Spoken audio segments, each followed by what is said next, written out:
our Patreon supporters, by the way, thank you very much. Any of the Patreon supporters watching at the moment, you may well have heard our episode of Uncanny Hour about Jubilee. The next one is about Exorcist 3, but we're short of one interview. There's one person we haven't managed to interview yet, which we're interviewing them next week. So we thought we'd do this to kind of fill in, just because Exorcist 3 one. I have actually got some. Yeah, I'll bring that out in a minute.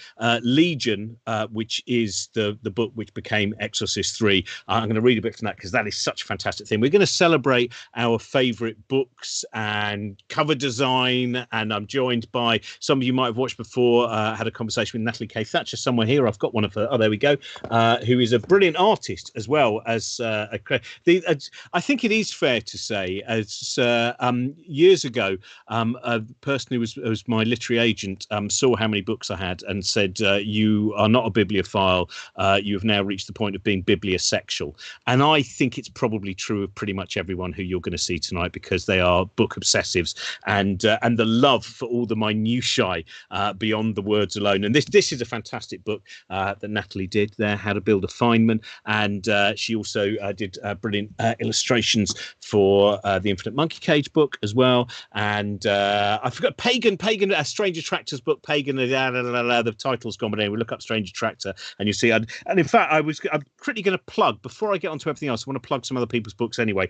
This repeater book collection, the repeater book of the occult, is fantastic. A really wonderful collection of occult short stories, and that's just come out, so I highly recommend that. And I was just going to mention as well this one, which is another great repeater book as well. And I've got someone else's. Well, I'll mention that when I introduce Johnny. Anyway, so I've got some of the things we're going to be talking about. Pan horror stories. This is one of my favourite covers of all time, by the way. This is Small Shadows Creep, and this is a collection of stories about ghost children. And it's just such, I hope you can see that well. There's something so creepy about that. Oh, by the way, on the back, it also Dark is Rising, fantasy sequences advertised, and A Castle of Bone by Penelope Farmer. So that's a beautiful thing. I've got today, I was going to highlight, sometimes when you buy stuff that really is just a bit rubbish, and I don't mean the book itself. This is a couple of novellas by Ken Russell that came out quite late in his career. This is Beethoven Confidential and Brahms Gets Laid, very kind of traditional Ken Russell. And one of the reasons I bought this is it has a letter from Ken Russell in it, but it's a very boring letter, which I think in some ways makes it more exciting, because it's so the letter is, "Dear Peter, I do hope your shoulder is on the mend. Missed you at the party. However, I think a good time is had by all. Overly for the signatures you requested, though I'm sure there will be time at some point for me to sign a couple of books. Kind regards, Ken."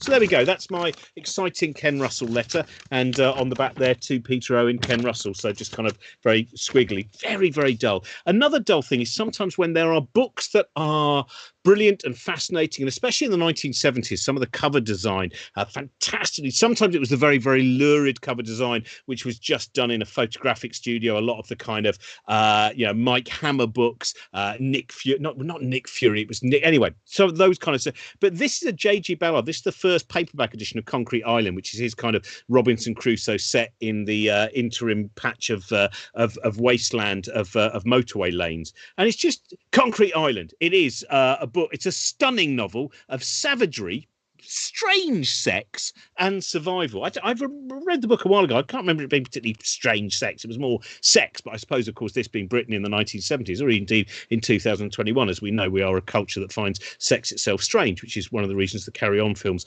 thrived in the way they did. And but just a very boring cover. There we go. That's Concrete Island there. Just looks like a kind of a dull war novel. And I won't go too much into dull war novels. Anyway, I'm now going to introduce the first guest of this evening.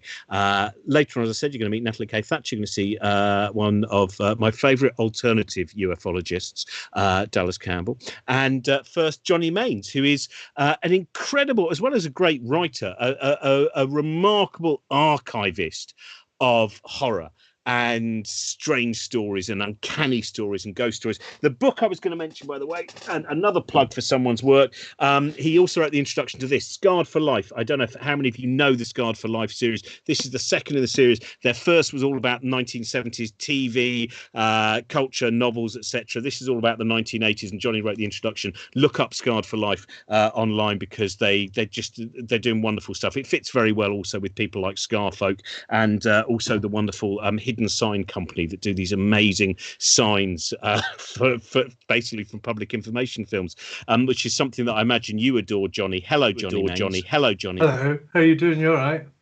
Good, yeah. I've got loads of books to get through. I mean, in fact, here's one of yours, just up, which I always keep near me because we're going to talk a bit about Pan books shortly. But The Mask and Other Stories, the Herbert Van Thal collection. Yeah. A lot of people, Herbert Van Thal, which is such a great name. If you are going to be so give us a little bit of the background of Herbert Van Thal, because I know you know a great deal about him. So yeah, I'm his official biographer. It's really cool. But that book originally came out in 1923, I think, under the really strange title "Child Performer and Other Stories."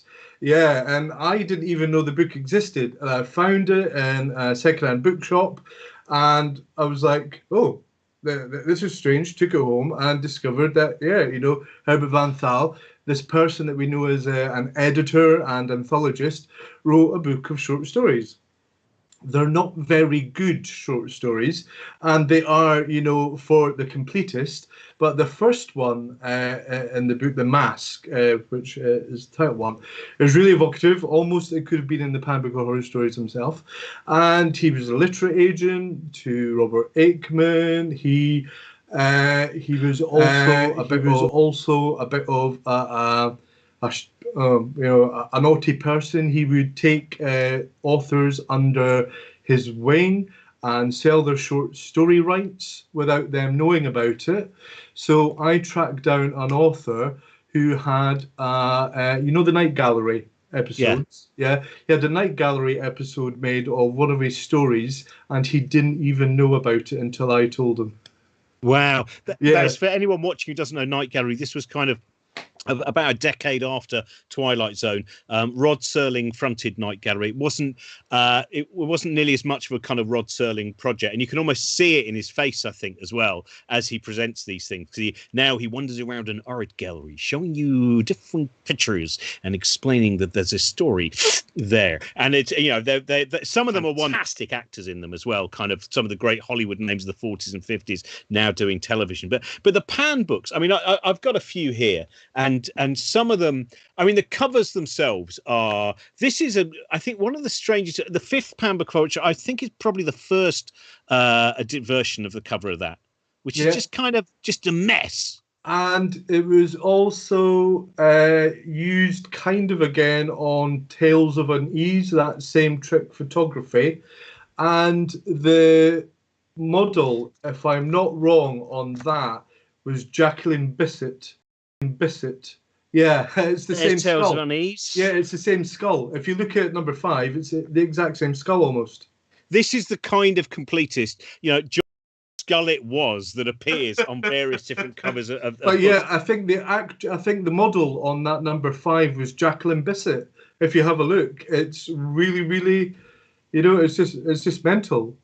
Oh, that's fantastic. I'll show it close up just in case. There we go. For those of you watching at home, there we go. And that cover, some of them, there was one that I had the other day. I'll see if I've got such a huge stack of books in. I don't want them all to collapse. Here's one, by the way, of my favorite film tie-ins. We're going to do that shortly. Some favorite, but this, in fact, when someone saw the spine of this, when I put up a picture on Twitter, they went, "Oh my God, I didn't know there was a film tie-in. I have to get it now." And that is, there are certain films that when I was growing up, you would see a couple of promo pictures, and the excitement about what that film would be like was so, and of course, I think certainly Johnny knows, so many of them do not live up to the promo shot. Many of them don't even have any of the things that are in the promo shot.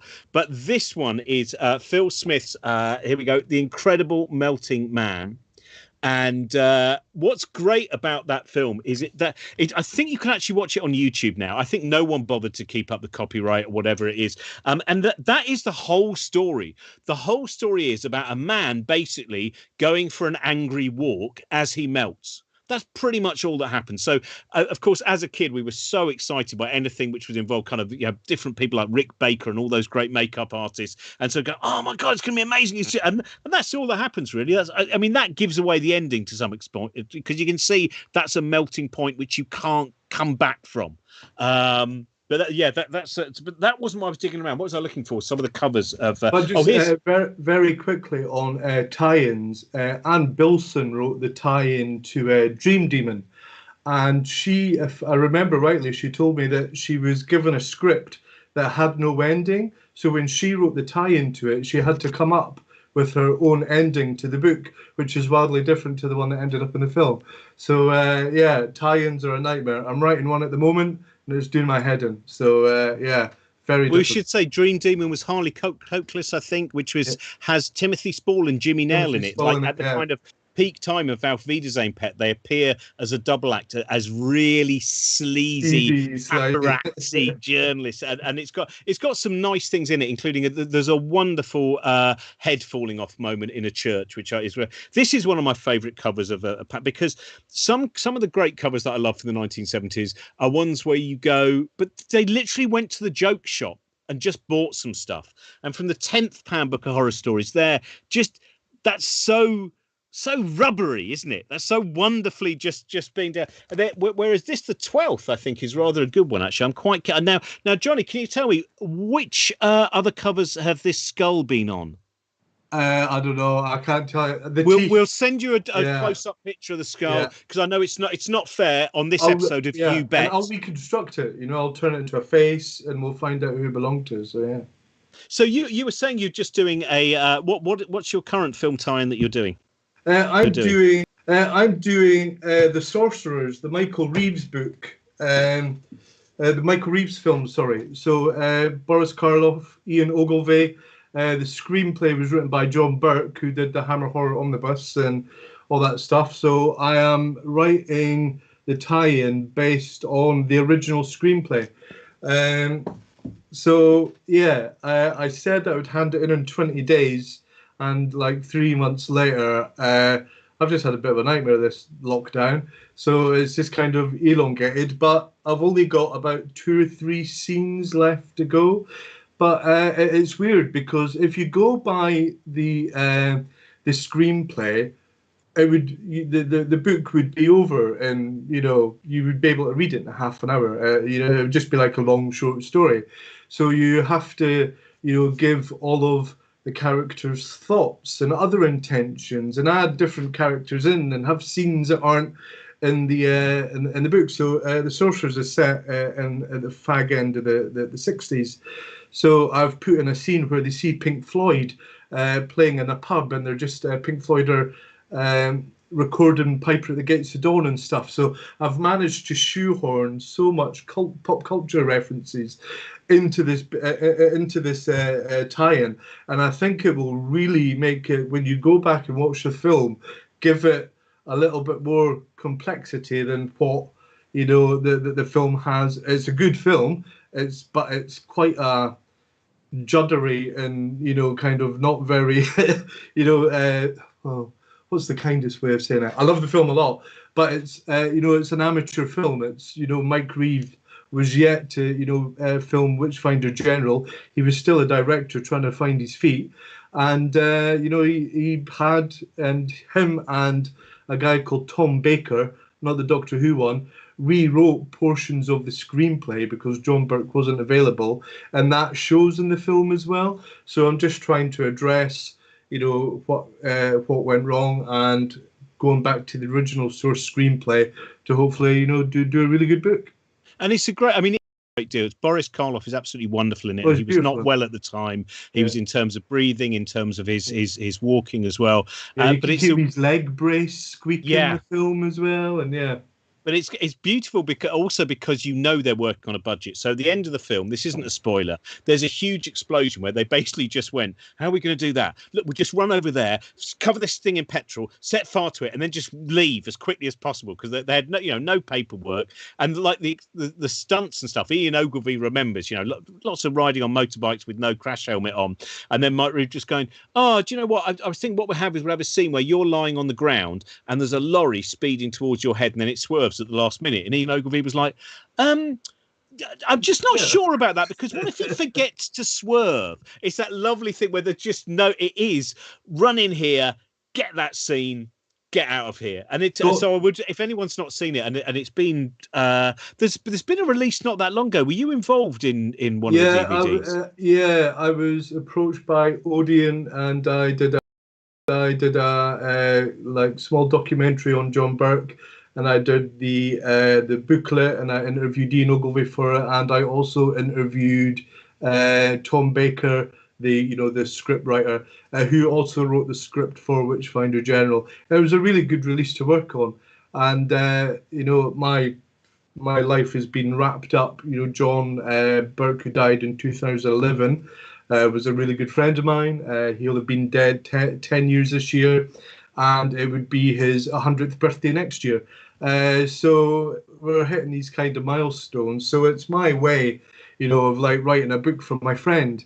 Kind of like when I'm tip-tapping away, I can feel him over my shoulder going, "No, I wouldn't have written it like that, you stupid bugger." And it kind of just drives me on, to like really, really do the best job I can. Tie-in work was often seen as hack work. And in some cases, with the James Blish Star Trek books, that is certainly the case. They're the worst things that have ever been written on the planet.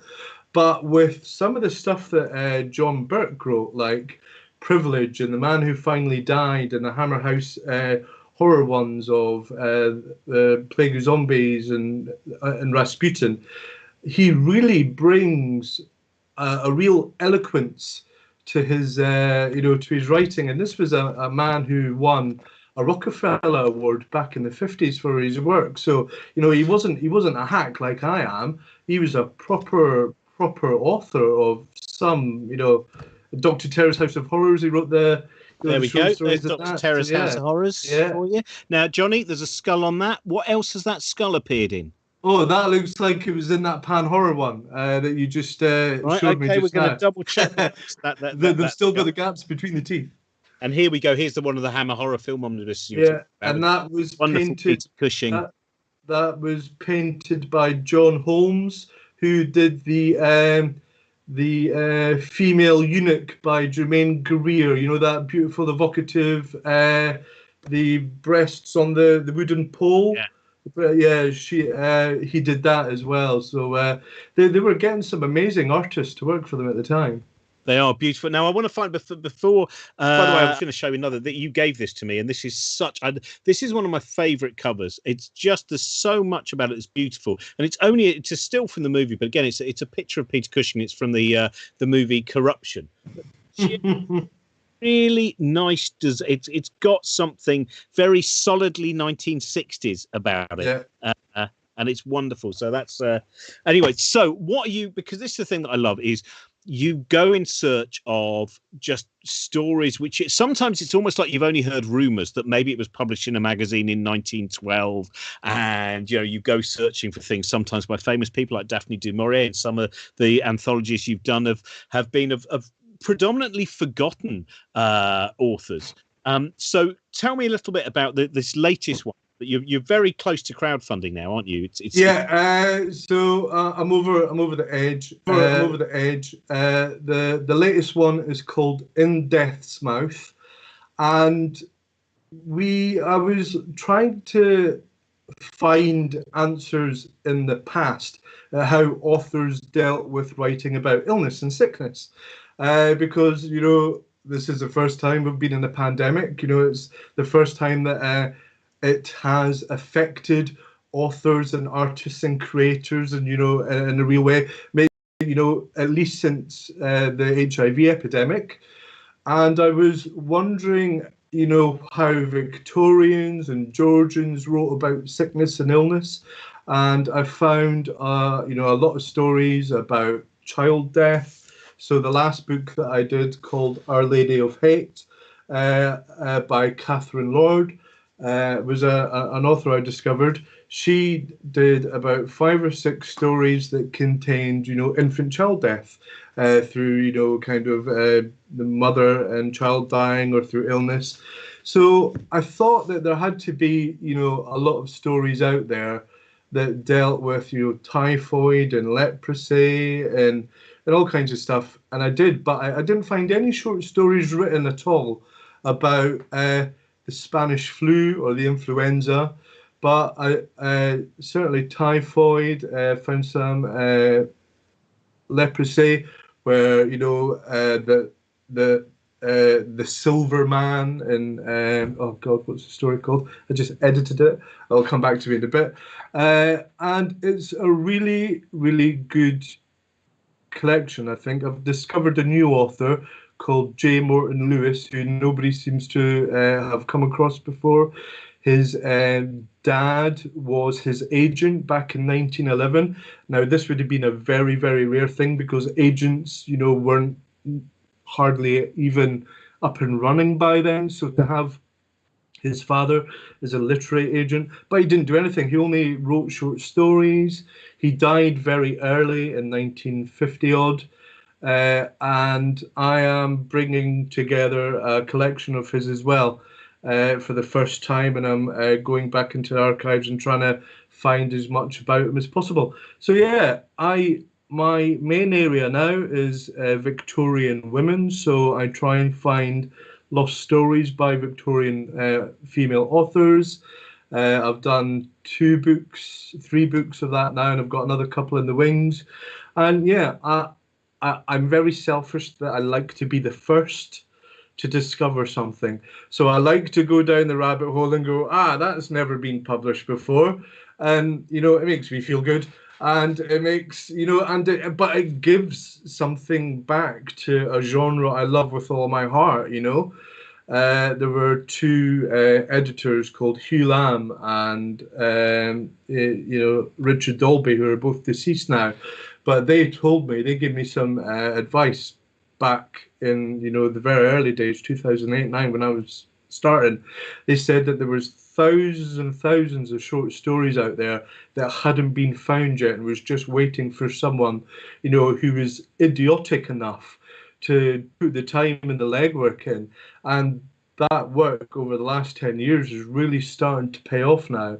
And I've found stories by Algernon Blackwood that haven't been published before, found essays by Arthur Machen that had never been published before. So, I think people are starting to cotton on and using digital archives. But because you've got universities and libraries and private collections all digitizing their stuff now, a lot of it's behind paywalls, so it does become frustrating. It's costing a lot of money to do this stuff. But I'm just trying to build a body of work so that when after I'm dead, 50 years down the line, somebody can pick up one of my books and go, oh, yeah, that's great. Let's see what else is out there. So it's just, or just pick up a book and say, oh, that's Johnny Main's skull. That's what he actually asked to be. Now, just say as well to anyone watching this that if they are wondering, in the background we can see the publicity art for Peter Wingard's album, which was re-released as Sex Rears Its Inquisitive Head, as far as I remember. Though that wasn't the original title, which is I'm not even going to tell you what's on that album. If you ever hear it, there is a song on it which every time you think it can't be more horrific, it moves into another level, and you go, "Oh my God, how the hell has he done that?" This is how the French do it. So, it's a really incredible song. And what is signed by him? Well, you did buy, because one of the first episodes when Josie and I did our live shows, our Stay at Home Festival, I think with Mark Gatiss, talked about the fact there was a Peter Wingard auction, and both of us had promised our partners that we would not buy any of the tat. Yeah. It was an incredible collection of stuff. I mean, it had everything from his toupees, some of the strange art that he had, to literally his VHS copy recorded off the television of his appearance in the Lenny Henry sitcom Chef. And as far as I know, all those things sold, but you got a couple of things, didn't you? Yeah. So for my birthday last year, April 15, my wife got me a collage of 3 owls, and which is in the living room, and which is beautiful. And some of his rings, some of his dress rings that he wore. So I love Peter Wingard. I met him. I sent him photographs, and he would sign them and send them back, but not put any postage on them. So I would go to the post office and pay postage. He was a lovely man. And this is a story that you know about, Robin, and I told it to you and Rhys Shearsmith and Stephen Pemberton when we were at Bristol at the Slapstick Festival. I was with Peter Wingard, and he'd taken a bit of bubble gum out of his mouth, chewing gum out of his mouth, and put it in the bin, and it stuck to the side of the bin, and I was sitting next to the bin, and for one horrible moment, I nearly just went into the bin and stole his chewing gum. And it took me all of the powers that I had not to do it. And I felt really ashamed. But, you know, it was the weirdest feeling. And I don't know why I wanted to do that. I was You're a horror hoarder. He's the star of Night of the Eagle or Burn Witch Burn America. And also you would have then had your room behind you would have been like that moment in Alien Resurrection when we see all the different cloned versions of Ripley that have failed in jars, but there'll be Peter Wingard instead. Johnny, where can people go and find out how to support? Because you've got 2 anthologies, and I know one of them is pretty close to being funded now. Where can people go?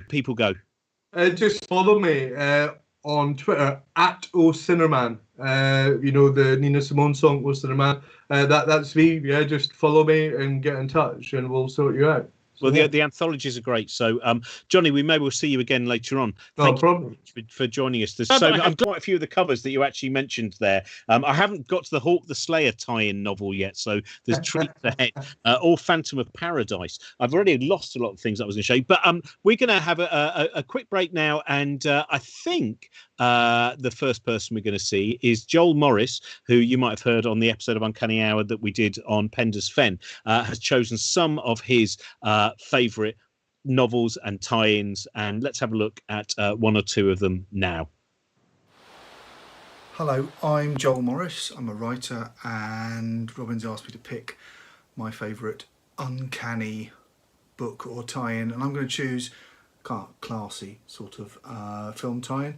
Shirley Jackson's The Haunting of Hill House, which was made into a film called The Haunting in the 60s, and it's just a really good book. Shirley Jackson's a really interesting figure in horror writing, and the book's just brilliant, and it's got the best opening paragraph of any book ever, just the definitive haunted house story. And I love the fact that it could be real, the ghosts could be real, the ghosts might not be real. And in fact, when they made the film, they phoned her and said, did you intend the ghosts to be real? Because we think we can make the whole thing where the ghosts aren't real. And which they did. They sort of it's left up to the audience's imagination in the film, and it hadn't occurred to her that the ghosts might not be real. But it works both ways, which I think is the finest version, because it means you can entertain people who believe in ghosts and people who just want to read them as a metaphor. But it's a really good book. It's really well written, and if you haven't read it, then you should do, because it's just a really, really good bit of writing. A good non-fiction uncanny book. I'm picking Hellish Nell by Malcolm Gaskell. The story of Helen Duncan, the last woman to be tried in Britain under the Witchcraft Act. It's just a really good read. It's a brilliant bit of social history. And like all good ghost or uncanny things, it works if you don't believe as well. Because if it's about, could this woman talk to the dead? The answer is probably no, she couldn't. But it's all about class and gender and superstition and the power of fear and how people use it either to make money or to have influence when they've got no power at all, and how powerful people want to silence those people if they step out of line. And it's great. She's clearly very possibly a fraud, but you sort of feel for her. But it's just a cracking story. He's really good, Malcolm Gaskell. He wrote a really good book on witch hunting as well, but it's just a definitive book. It's about the uncanny, but about the reality of it and how it works in our everyday lives. I'm going to pick Peter Haining's Terror, classic illustrations from pulp magazines. I was obsessed by this book as a kid because I couldn't get any of the magazines where the pictures were taken from, so they were just tiny frames, hints of what horrible things might exist in weird tales, in those horrible Robert Bloch stories and things. It's great. It's just classic pulp illustrations. The drawings are really good, but it's got that lovely thing where it hints at something which you're not allowed to see, which I think as a kid is really fascinating. You sort of think there's this world which you haven't got access to, which you're desperate to see into. and it feels a little bit like wandering into a sort of an unlit house. We were sort of peeping into the darkness to try and get clues. And as a kid, I loved books like this. I got them out of the library all the time and just learned them off by heart, and then probably didn't go looking for the actual things because it was enough. It was like a concentrated hit of scary imagery. But it's a great book full of brilliant drawings. Hello, welcome back. Thank you very much, Joel, for recording those. I'm going to be joined by Natalie now, who I mentioned at the beginning, who has just an incredible Somnium Books, which is where you can find it at Etsy, which is just the number of times I go, I'm meant to be getting rid of books, I'm meant to be selling books, and I will just see she has such, again, beautiful kind of archivist of very often books that have things which are just so delightfly arcane and ornate at the same time. But I was going to just show you something modern that I find really weird. When I was in LA, and where I was playing the Ricardo Montalban Theatre, that's my life. Used to be the Ricardo Montalban Theatre. That, if you don't know, one of the great things about the Ricardo Montalban Theatre is before the show starts, they still play a recording of Ricardo Montalban saying, "Please turn off your cell phones, otherwise you will experience the wrath of Karn." It's brilliant. It's every now and again I think, I know my career might not have been everything I thought, but I have played the Ricardo Montalban Theatre. But I was wandering around the kind of streets around Hollywood Boulevard, just like looking at strange things. I went off to the Scientology Museum of Anti-Psychiatry, or whatever the hell it's called, Museum of Death, which is deeply discomforting. But then I went to it. I'm always fascinated by magazines and ones that you can't find anywhere else. This is the strangest magazine ever. It's called Girls and Corpses. Wow. And it is so weird. And it is just basically it's pictures of people who they're never kind of I think I can show you this without. So this is an example of kind of just women there with the decayed buttocks of a zombie model thing. It's such an odd, when you just have absolutely no idea where this market began, when the meeting was had. It's a very glossy magazine. I haven't subscribed. This is the only copy I have, because I think there's certain things you only need one copy just to know it existed and was not a moment in a febrile dream. And one other thing before I introduce Natalie as well, as I mentioned, with the next episode of Uncanny Hour is Exorcist 3, which is such a great movie, and it's so interesting because I very often speak to people and they go, "Oh God, I couldn't go that far. I saw Exorcist 2," and the thing you need to know is Exorcist 2 is nothing to do with The Exorcist. Basically, it has no one, as Mark Kermode will mention in the documentary, basically Exorcist 2 was made by someone who hated The Exorcist and has kind of rewritten everything. Exorcist 3 is William Peter Blatty, who wrote the original novel, wrote the screenplay, and then directed and wrote, and based on this book, Legion. And it just has something which is so... what is amazing about William Peter Blatty's work, and Ninth Configuration, which is another of my favourite films of all time, is it combines sometimes incredible darkness with incredible lightness, sometimes really absurd comedy lines, and is also really philosophical about the nature of not so much good and evil, but of kind of hope, the possibility of hope.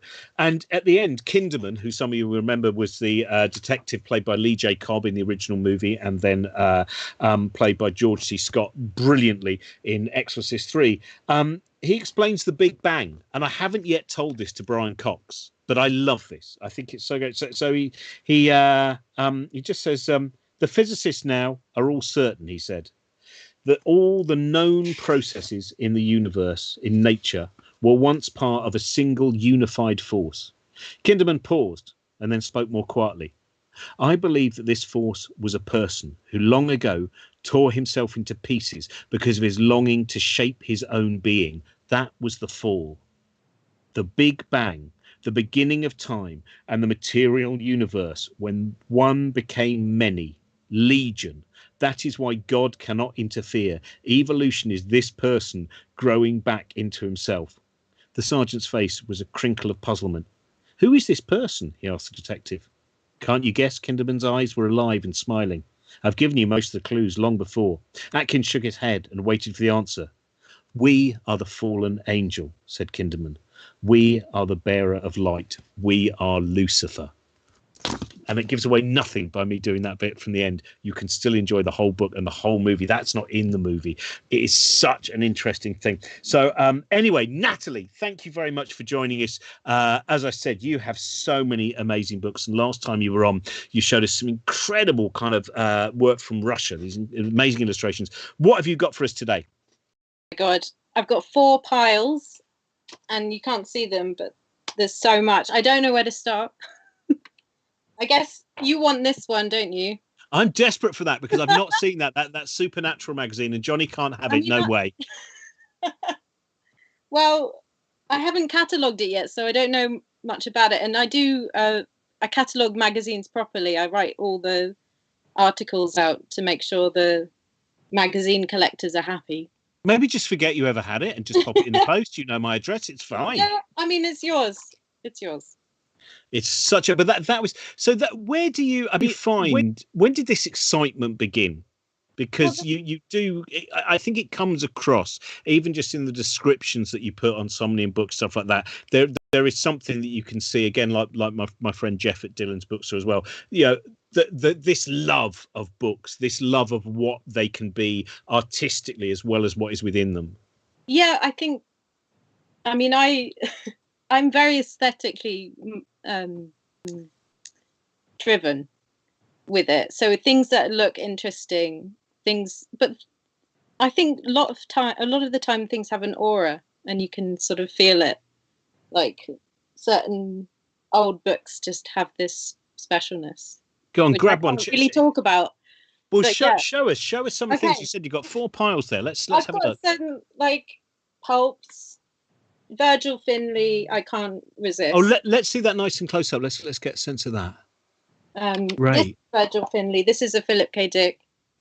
Where's another? And you've got quite a few. You've got some interesting. I've got hundreds of these. I mean, we could spend a whole time on just the pulps. I've got this one.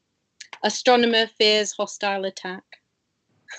So when did you? Because this is the thing. Which is Eartha Kitt. My experience with the supernatural. It's a really nice little. Oh, let's have a look. Is that a Fate magazine or something different? This is Science Fiction Digest. Right. But this is her. She saw a premonition in tea leaves, and then wrote a really short article about it and put it in Science Fiction Digest. But I love that it's her. And also that illustration has, you know, in years to come we would see work like that by Steve Bissett, for instance, on Swamp Thing and things like that, by the looks of that kind of art. This is another maybe uncredited artist, I think, but I'm sure someone knows.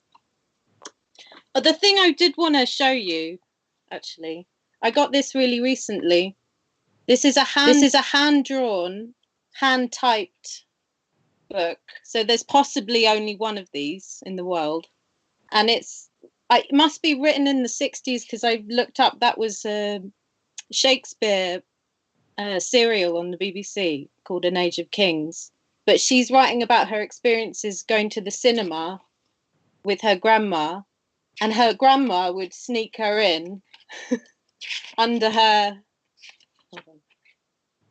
dress like that. And she goes to see Frankenstein and King Kong. And those ones, she says her grandma covered her face with her hat. So she barely saw them, but those were the most noteworthy experiences because she barely saw them, clearly. See, so what's so fascinating to me about that is that there's no way that you can really, you can, but there's no way, if that's the only one. It probably is, yeah. I mean, yeah, it's a manuscript item. It's lovely. And so she's just talking about her time that she tripped over a chalk ice cellar as well. But it's really lovely. It's just so nice. See, I love those. I've got nothing like that. Nothing as magnificent as that. But sometimes when I find things like a book which 100 copies were made for a family, I recently found it from some pharmacist who died, but he'd left his memories of what it was like growing up and becoming a pharmacist. He was a pharmacist who I think he was born. I can't remember where he was born, but then he moved to America, and it was just his anecdotes written for his family. And the book is worthless, I presume. It's nothing about the possible financial worth. Because I mean, that's what I think I noticed with your collecting is, though some of it obviously you are hoping you're going, oh well, I need to sell some books because that's what you do. There's another thing which says it doesn't matter how much this book is worth. Yeah. It's exciting rarity is not its financial possibilities. It's to hold it and to know that exists, and that woman sat and drew these beautiful illustrations of her scared in the high chairs of a cinema. But I would like that to go to some, library or a cinema library or something like that. I'd like it to reach some sort of archival place eventually, from me to somewhere where it can be stored somewhere safely for the public, It's difficult though, isn't it? Because we're all people who have, and I imagine most people watching, quite what turns out to be idiosyncratic tastes, which sometimes we think are more mainstream than they are because we predominantly hang around with people like us. And then occasionally we go to a broader kind of party that a friend of a friend is holding. And then you realise that the common ground is very, very weak beneath us. And that's the thing that I find kind of fascinating, which is, to me, that is something that would be such a beautiful central piece in a museum, like the wonderful thing in the museum in Belfast, where it has the game, radiation game, which includes real uranium. And that's a beautiful centerpiece in that particular museum. But that's lovely. What else would you like to show us? So this, can you see it? Yes. I have a problem where I don't hold things long enough for people to see. So this is a moon monster. This is a mighty midget. Have you seen these before? You must have. Oh, there's a whole series of these, and they were air raid booklets. So the kids would swap them in the air raid shelters and buy them for a penny and swap them. And they were printed on offcuts of paper. That's why they're so small. And there was obviously paper shortages in the war. And I just picked this sort of nice sci-fi one, which I haven't actually read, even though it would take 10 minutes. But yeah, they're just really lovely. I love these. And they're quite collectible. That's those lovely things like the Jack Chick. Do you collect any Jack Chick? I don't know Jack Chick. Jack Chick is he did lots of these small somewhere. Here we go. I know where I keep them.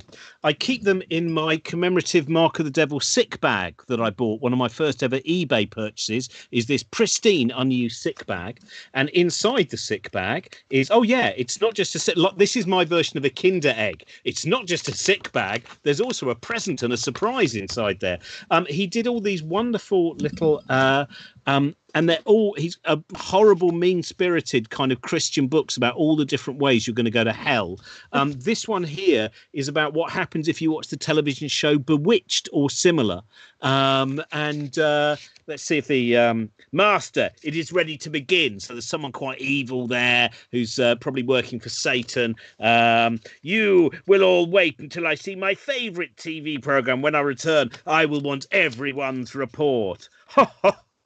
Delightful, so disarming, so innocent, yet so effective. Why are these old reruns so important, Master? Because, stupid, that show paved the way for all our occult and vampire programming viewed by millions today. And there you can just see there, and there they are watching the end credits of Bewitched. So it's these wonderful...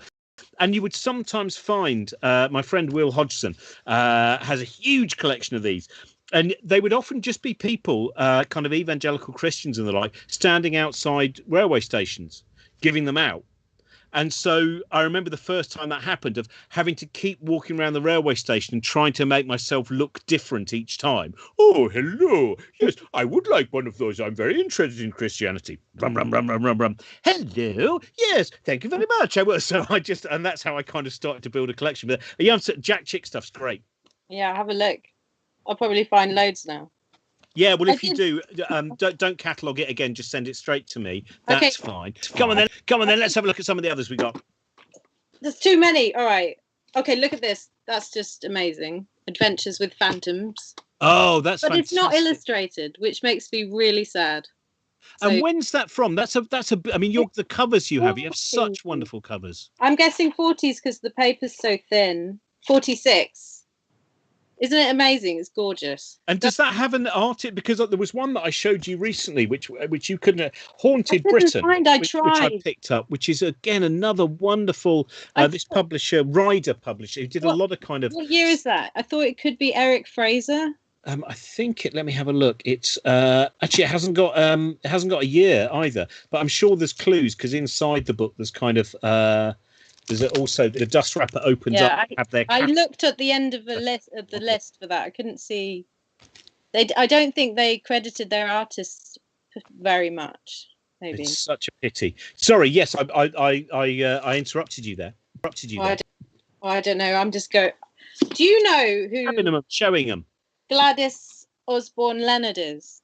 No. Anyone? Gladys Osborne Leonard.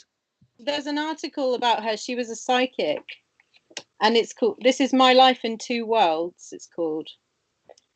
Look, and I'm doing some research on it because there's only reprints of this or print on demands, and no other copy, no other hardback first edition. So I don't know what price to put it at. I would imagine someone like Chris French, who is an academic who's done a lot of research, that kind of world, that might be an intriguing one. Well, she looks amazing. I wish I'd had that. Downstairs, I've got a book which was lent to me by Dan Mayer, and who's a brilliant writer, and I've never given it back to him. I do apologise, Dan.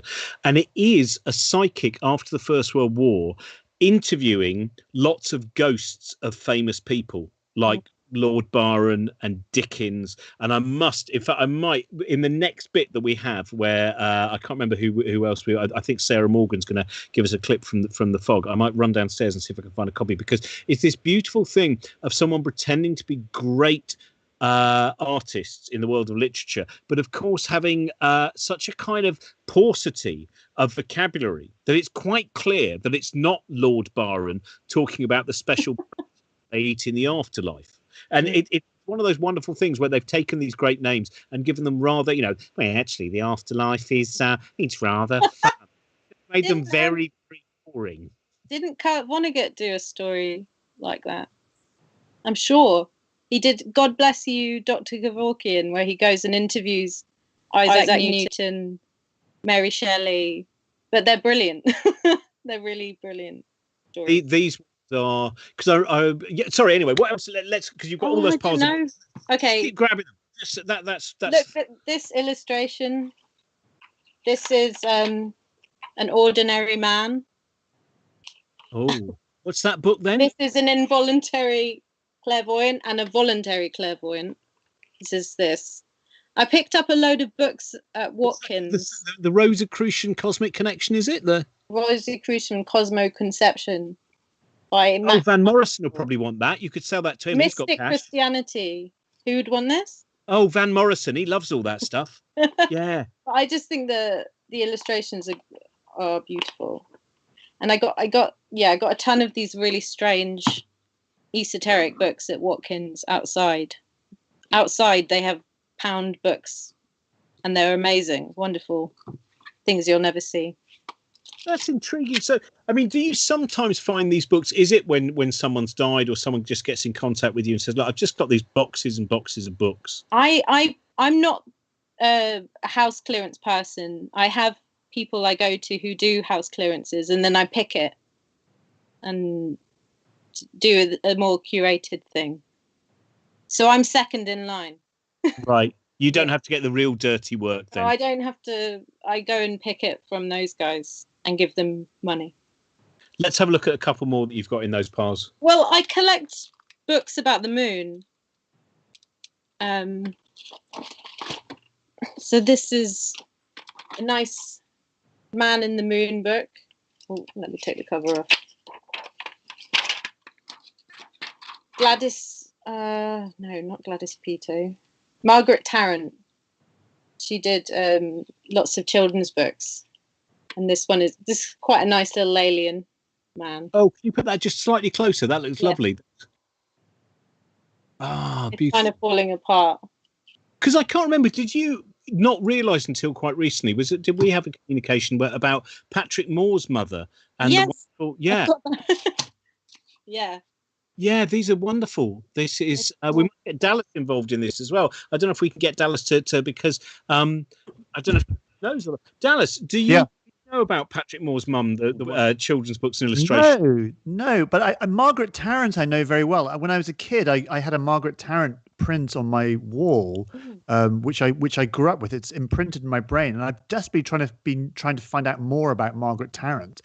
And like where all those original watercolors that she did are. But I didn't know she wrote books as well. I didn't realize she did books too. Let's see. She may have. Did she just do the illustrations, or did she may write have just done it? Let me just check. They're so beautiful. That's. Yeah, I mean, she's wonderful. Yeah. By Gladys Davidson, pictures by Margaret Tarrant. Yeah. So she did flower fairies. She did lots of fairy pictures as well. But the picture I had was a kind of a group of animals all playing instruments. Wow. And a lot of people had this picture. But in my brain, as I was a kid, I could hear them. I could hear all the songs and all the music that these rabbits and hedgehogs and stuff were playing. And I still have the picture. And every time I look at it, I get this kind of weird.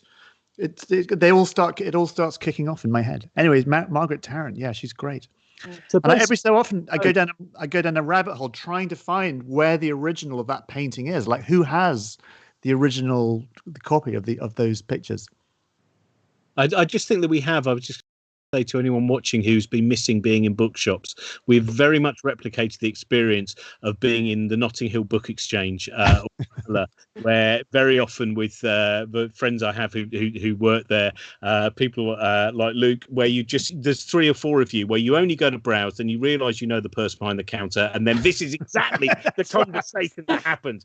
All of this crossfire of influences, and it's a beautiful thing. Natalie, let's have a look at a couple more in those piles. Do you want some Soviet space stuff? I don't know. Let's have Soviet space stuff, because I know Dallas definitely wants to see that.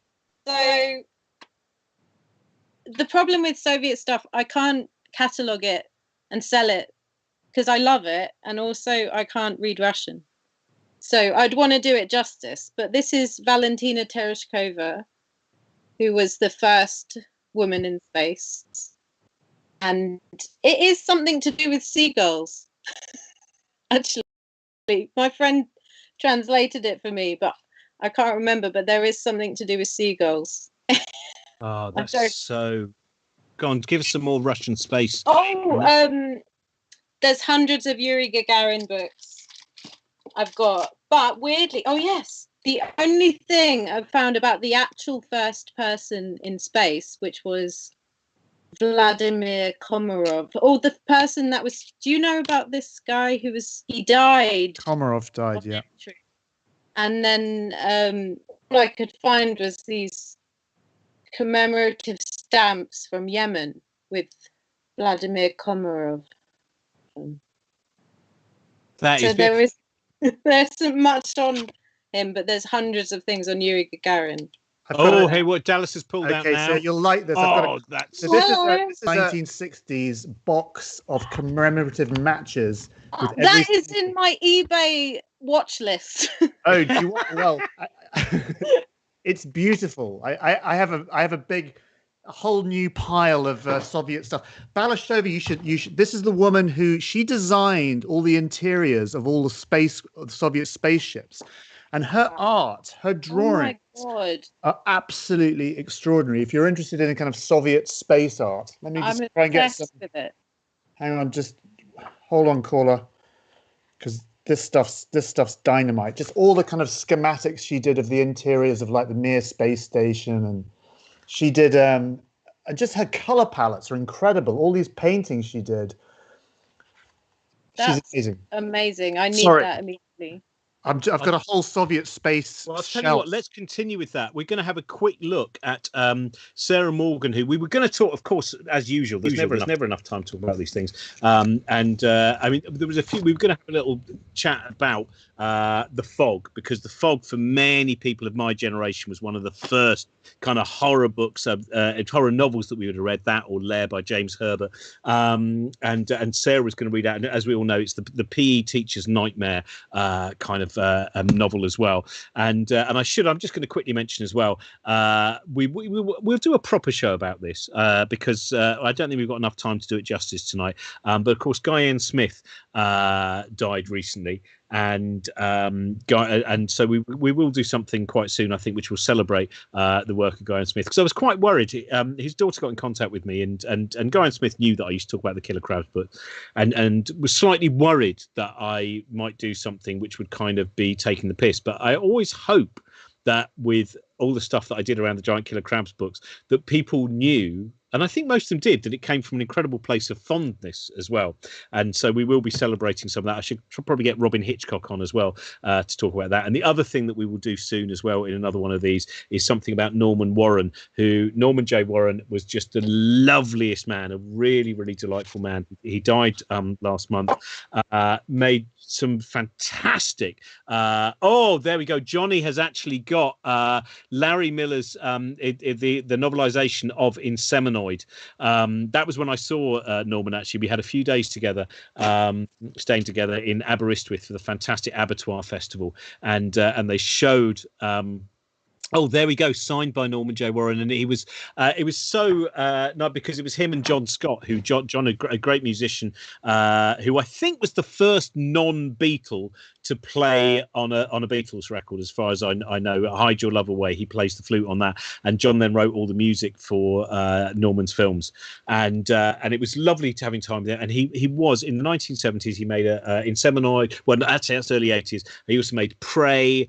He made a wonderful film called Satan's Slave with Michael Gough. Prey is probably his best movie, but we'll celebrate his life because he's one of those people who was just an absolute delightful human being who probably deserved, I think, to have had a better career in the movies to some extent in the 80s and 90s, which were tough times, and the later movies he did, he was not happy with at all. But we will celebrate Norman J. Warren soon. But before that, we're going to celebrate James Herbert. We're going to celebrate The Fog. And here is Sarah Morgan, who you may well have heard on such uncanny hours as the Deathline episode and others. Here she is.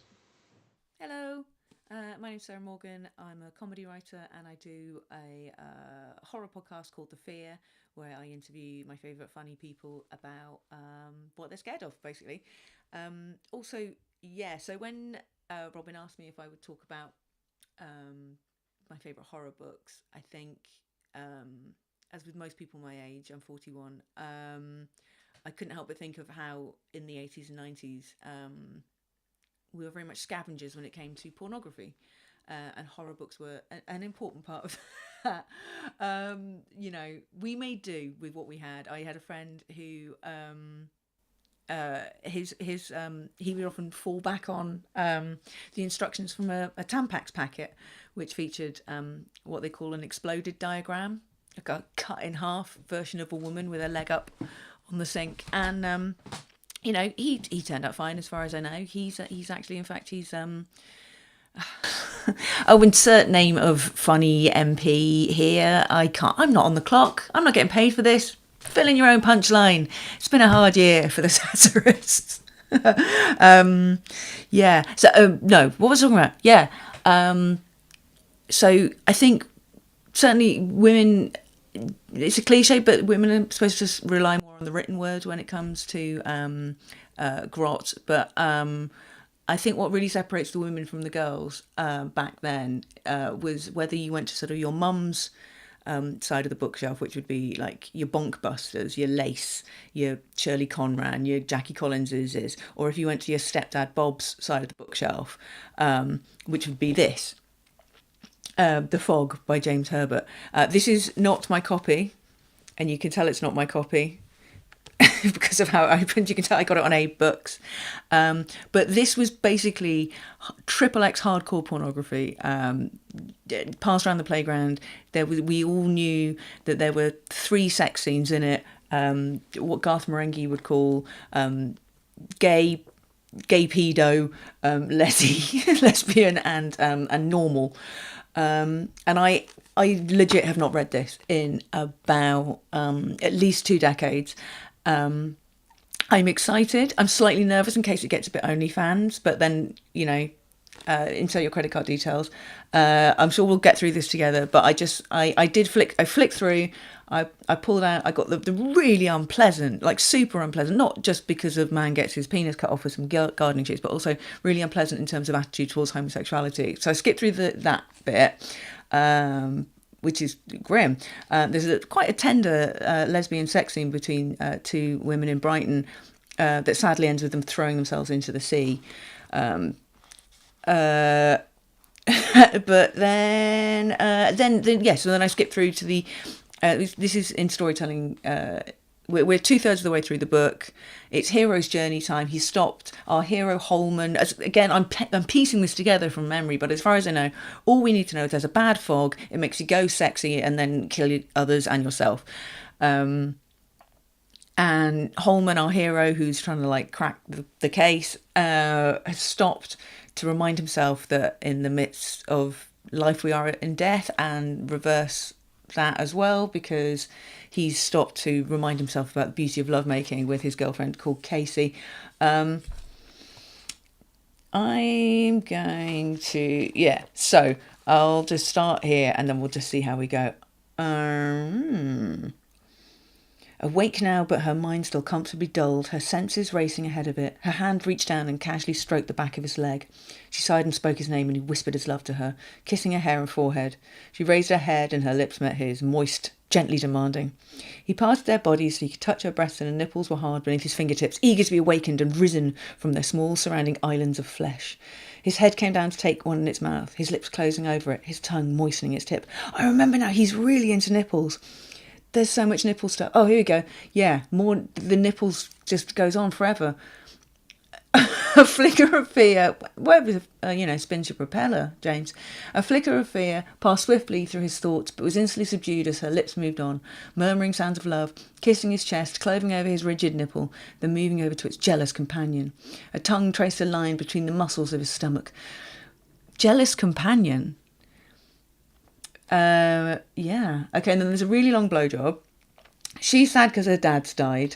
I'm just going to skip forward because this is the bit that I remember very. So this time it was Casey who drew away from him before the ecstasy became too overwhelming. She pulled at his hip and he slid over her, entering her with measured ease, resisting his own urgency.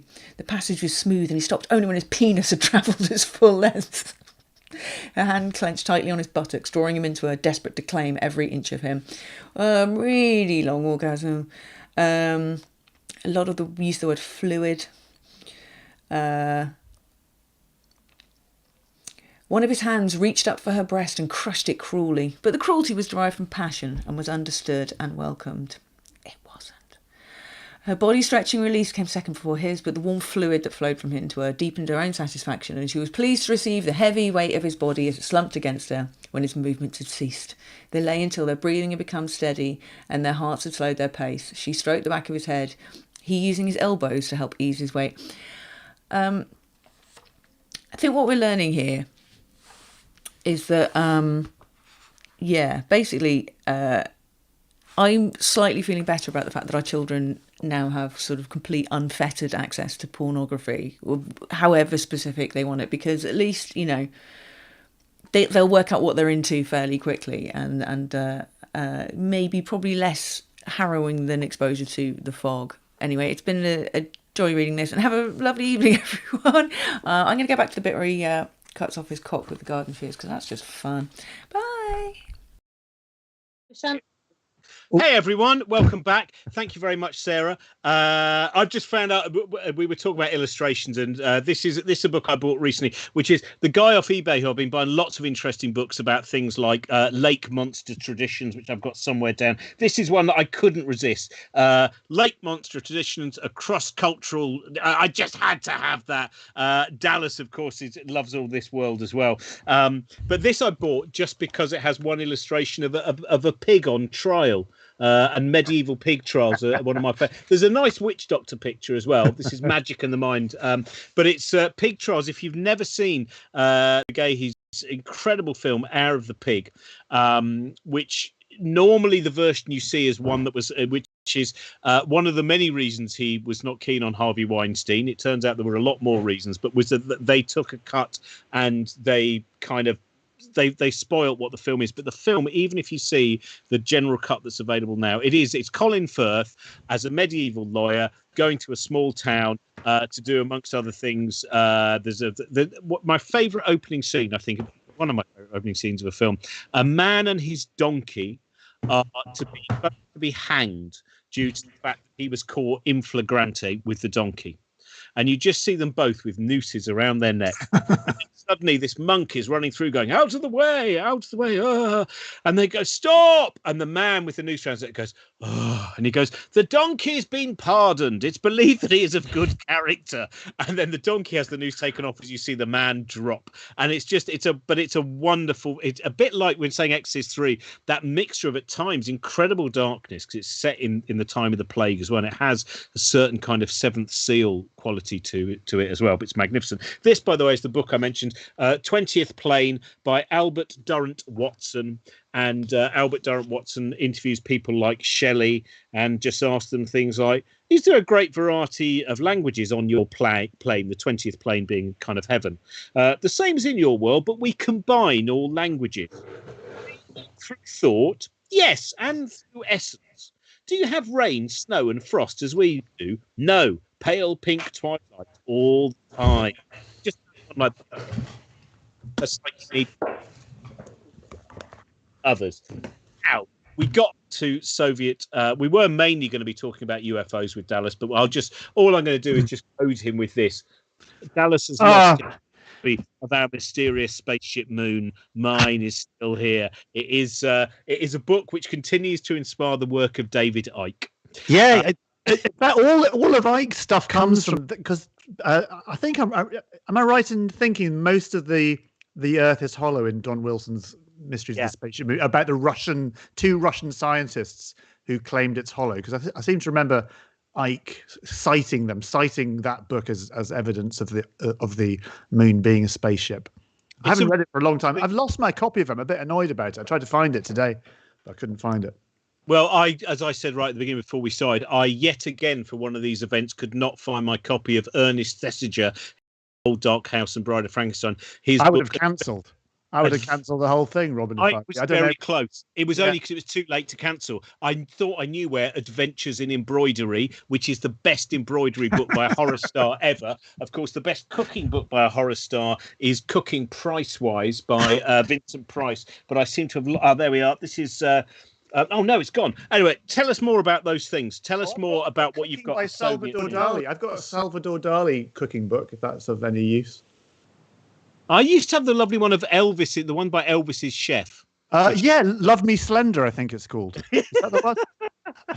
It's not. I wish it was. I had one of those. I also had a Death Row cookbook, which was kind of recipes for people who like final meal, and I can't remember what it was called. Somewhere it's knocking around. This is dangerous, this TV show, because we were going to talk about something, and now we're bonding over Soviet space books. Well, let's empower ourselves by not allowing the Russians to control our social media. Let us control our social media by talking about the Russians and their beautiful artwork. So now let's get on to just some of the, because I've got you and me. You're younger than me, but we're a similar generation. And I don't think I am. I think we're the same age. Okay, well, people wouldn't believe that if they physically saw us in the flesh, though. They would presume I was your dad, much like Van Morrison when he sang with Cliff Richard.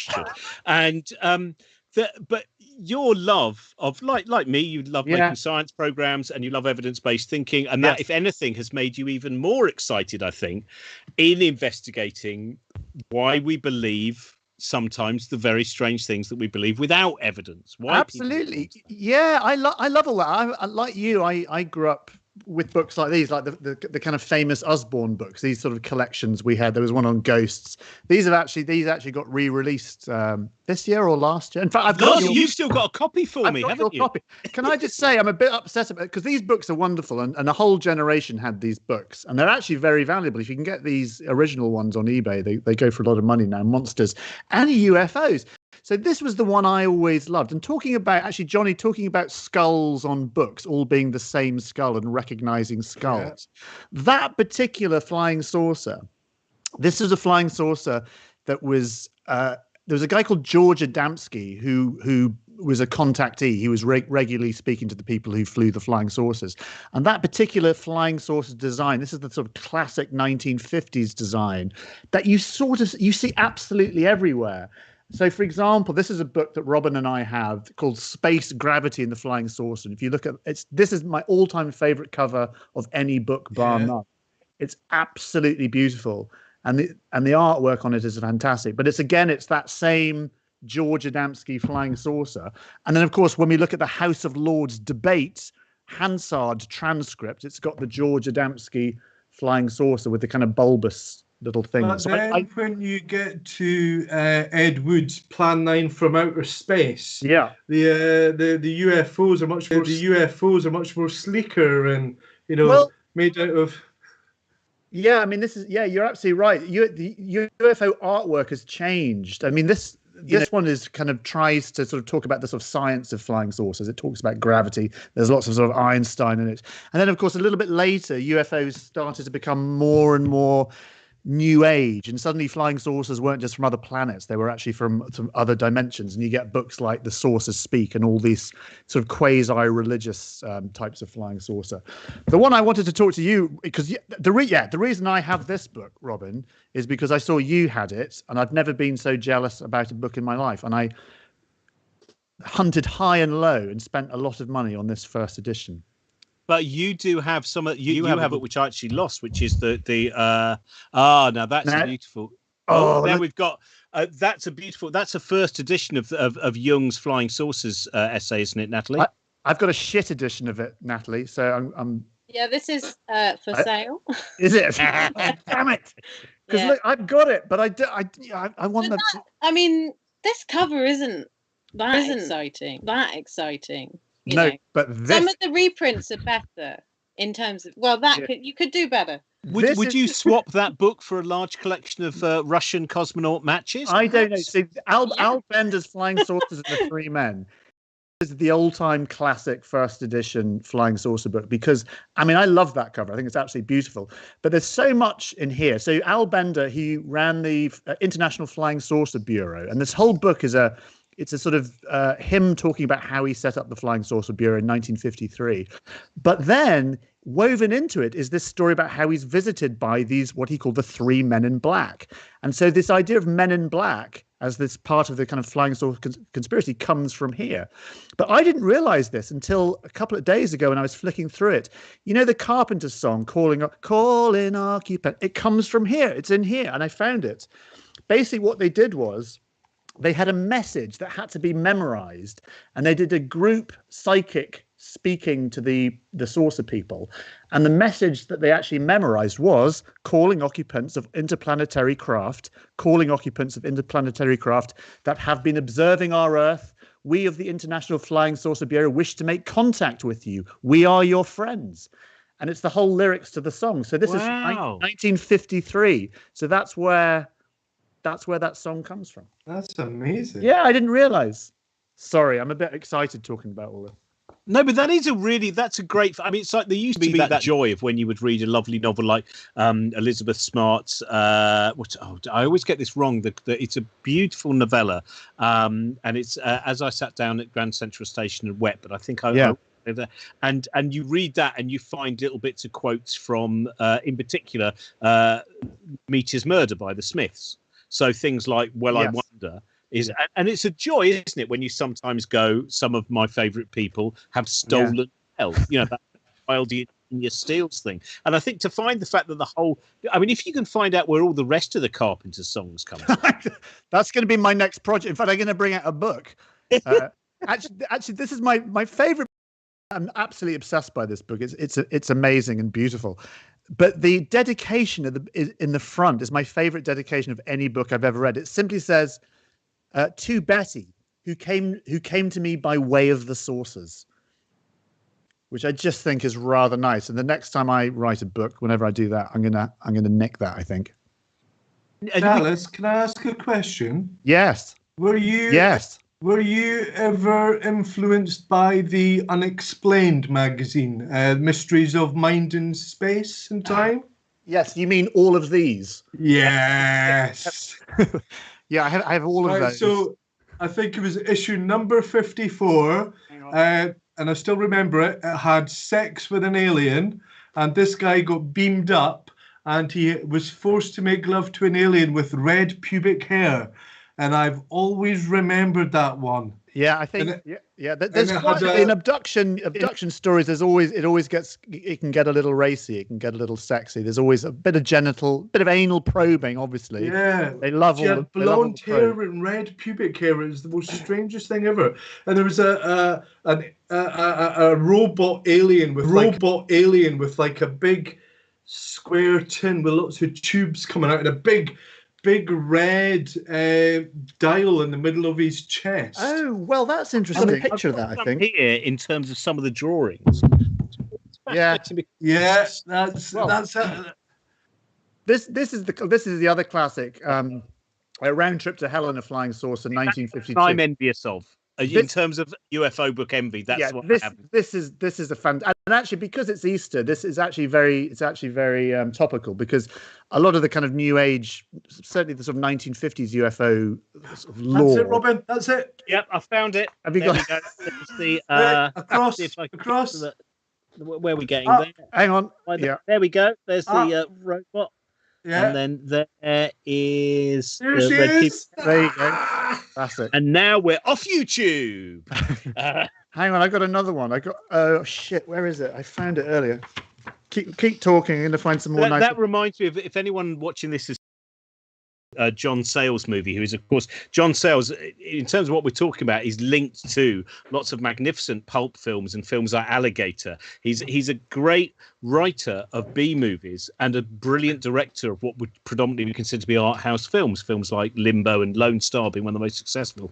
And in Passion Fish, there's this beautiful scene where an ex-actress is just sitting there explaining the line that she had to do in a daytime soap, which was, "I never asked for the anal probe. I never asked for the anal probe." And it's this whole scene with her just going, "I just tried so many ways. I never asked for the anal probe."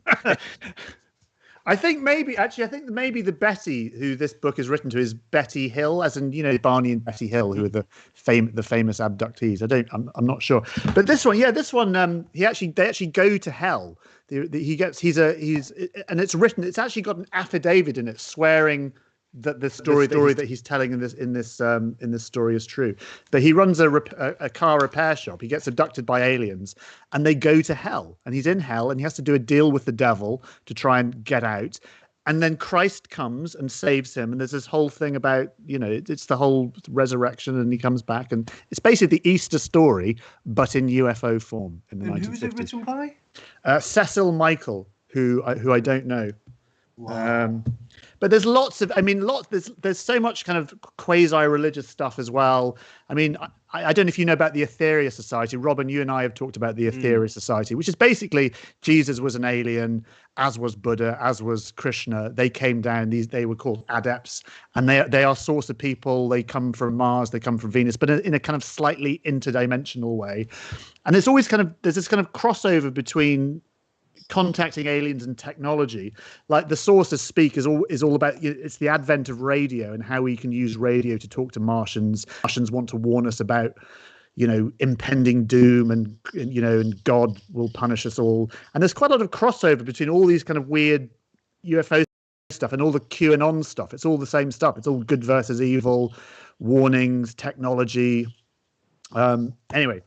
Well, that's what I mean. The UFO episode we did of Uncanny Hour, which kind of came out of an initial conversation with someone where I was really surprised. I'd never quite realised how overt the link to religion. Oh yeah, it really is.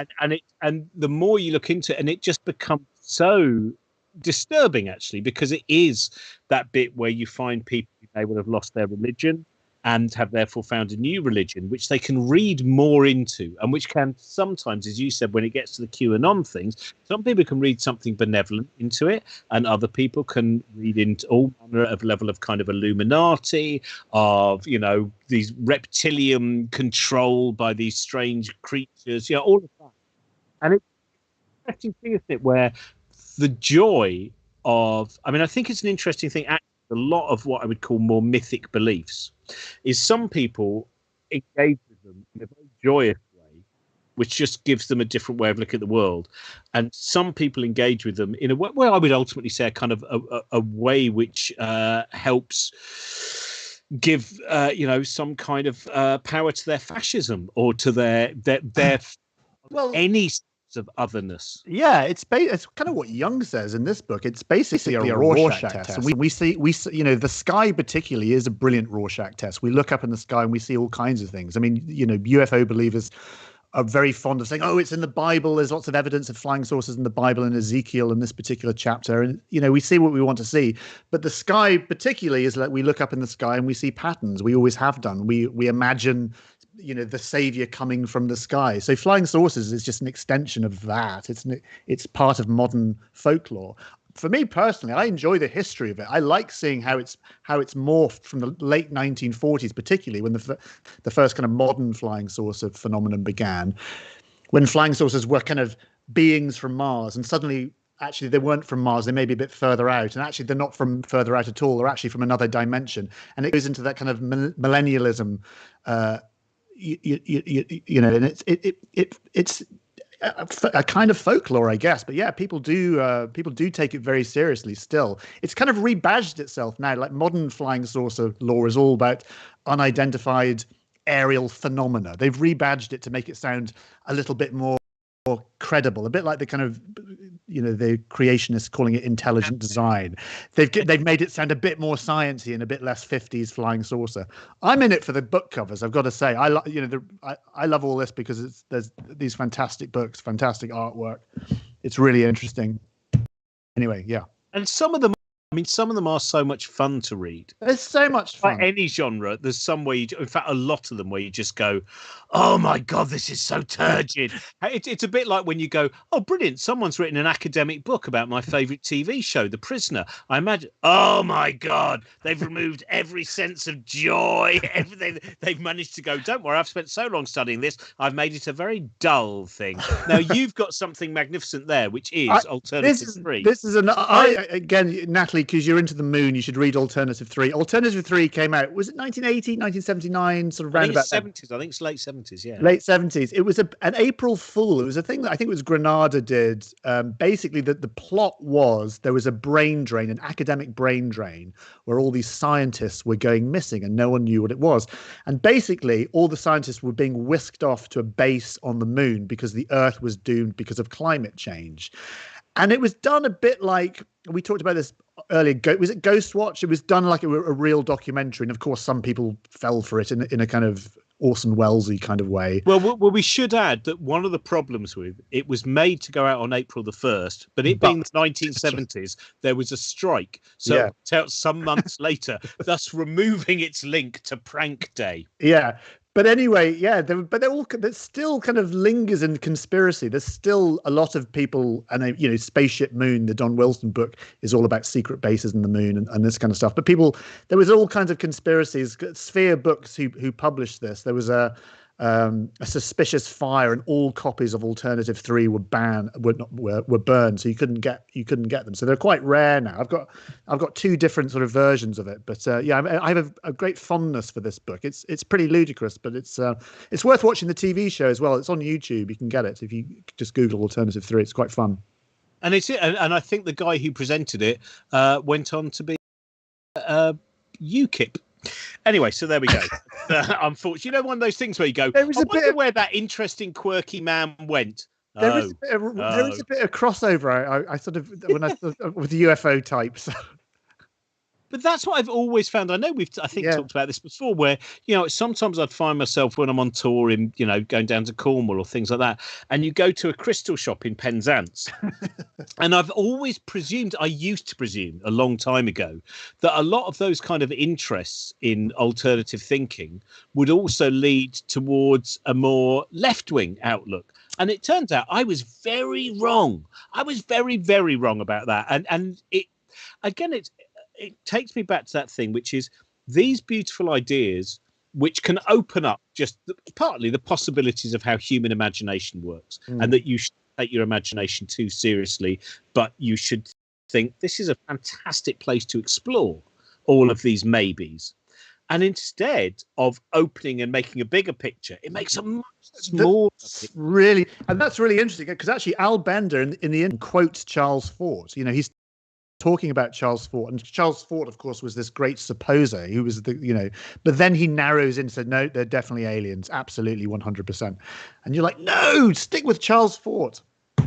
Well, anyway, about Anton Wilson, which is book I thoroughly enjoy, and that idea of universal agnosticism, which is not just about religion, is to be agnostic, and you can be agnostic to different levels, obviously, on whatever your thing might be. And I found that a very interesting experience where I did an event about Robert Anton Wilson with Daisy Campbell and various others up in Liverpool, and the guy who wrote the Sirius Mystery was up there. Would you remember his name, Dallas? No.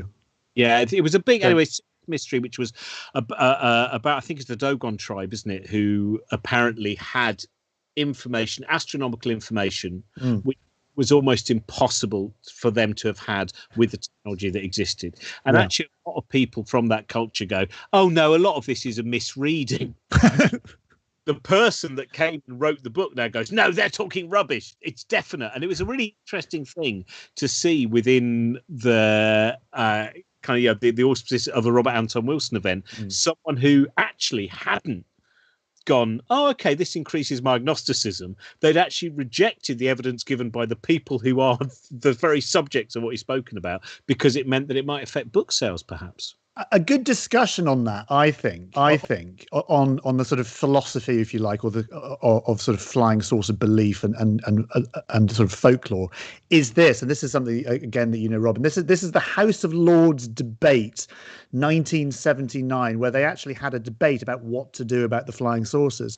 And the interesting thing about this is you've got lords talking about it from both sides, it being basically a form of folklore, and then some of the lords actually believing it.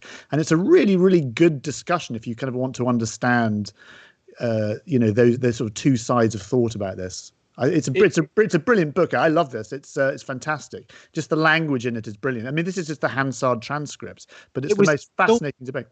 Lord Clancarty is Poa Trench, isn't it? Brinsley Le Poer Trench, yeah, exactly. Who was in the House of Lords. Unfortunately, it's Lord Clancarty. I always used to read it as Lord Clancarty. And Lord Clancarty's UFO debate sounds more fun to me. But what is a beautiful thing about that debate, and it's online as well, if you can't find the book. Yeah, it's just on Hansard. It's so erudite. It's beautiful. Beautifully written. That are made. In fact, hopefully, I'll mention this now, but we have got plans. Trent and I and Dallas are going to try and do a version of that debate with various kind of interventions, and hopefully, I think amongst others, Stuart Lee may well play one of the. There's an intervention where they do Hamlet. They do the sort of dagger scene from Hamlet, and it's like, now that's an intervention. Sort of doing the whole sort of out damn spot, and it's beautiful. If you imagine that, actually, I think it's Macbeth, isn't it? It's that bit. Macbeth, sorry. Now, of course, with hologram technology, that moment with the dagger, and they start talking about the use of lasers and hologram technology and how that would affect Macbeth and the dagger that he saw before him. It's absolutely wonderful. There is a Hamlet bit as well. I can't remember which lord is.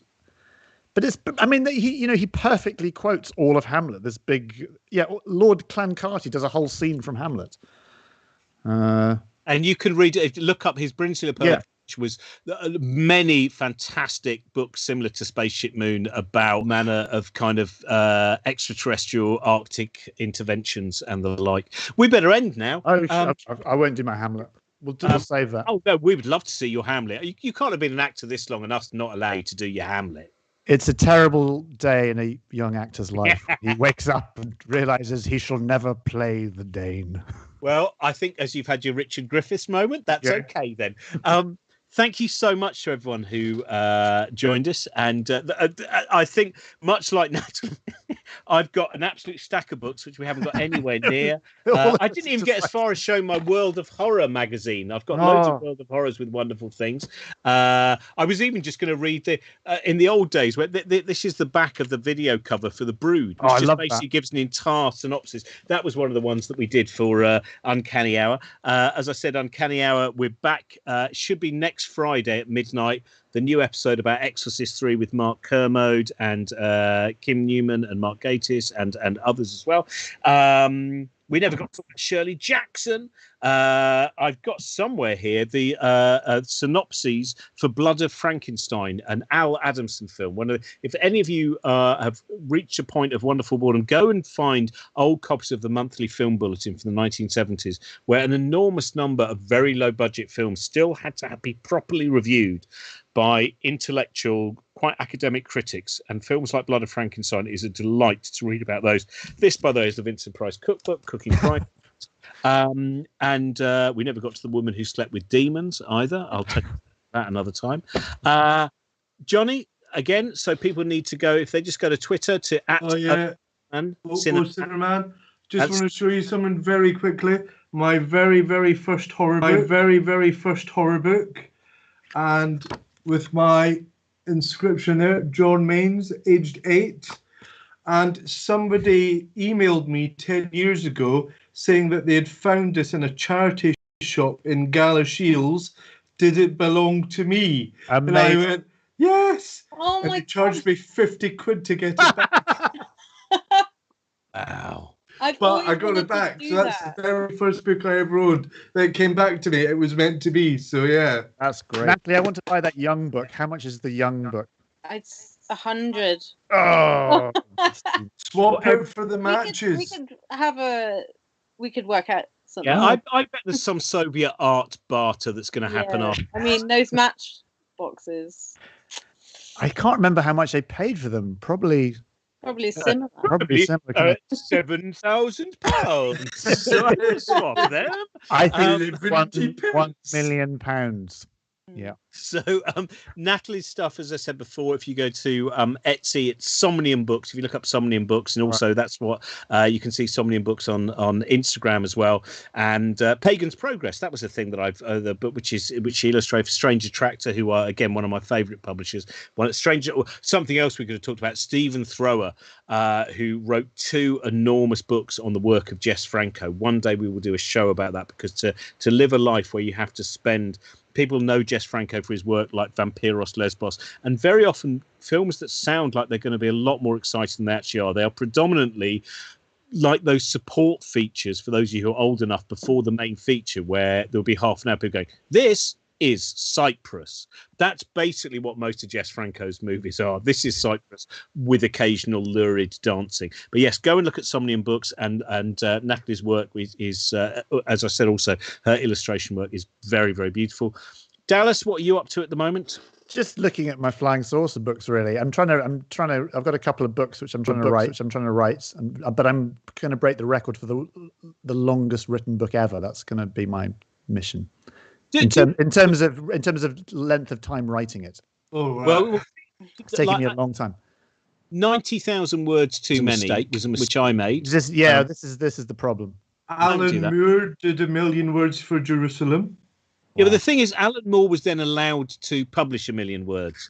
It turns out this is the book was 250,000 words long, because it turns out it was overly tangential. So Dallas, well, hopefully I'll see you back on Monkey Cage soon. We've got some plans to do things.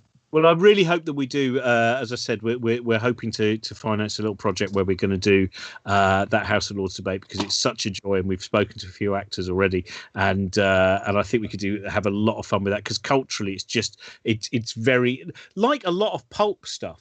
What makes it fascinating is it's not just what it's about. It's everything else, all the other sticky bits that are attached to it that make it such an incredible joy. Yeah, it's very good. Have a lovely weekend, everyone. Enjoy your Easter. Don't get abducted. Happy zombie Jesus time. Don't get abducted. And thank you very much to Trent, of course, who as usual has been behind all of this. You're amazing. Our next book shambles, we've got Douglas Stewart's coming up very soon, who wrote the amazing book that won the Booker, Shuggy Baines. I'm trying. Do you know what? I can't remember who we've got for the next book. Shambles. Katie Wicks is on the next book Shambles as well. Exorcist 3 one coming out very soon. Next week is a week off from our Tips for Existence. We're just going to put up a kind of compilation show. This week's is Sarah Parkak, who is a friend of both Dallas and me, who is the wonderful space archaeologist. And then the week after is Tips for Existence with Neil Gaiman. Thanks, everyone. I hope this was like being trapped in a reasonably entertaining conversation with a collection of mad people who are nevertheless very passionate. Bye-bye.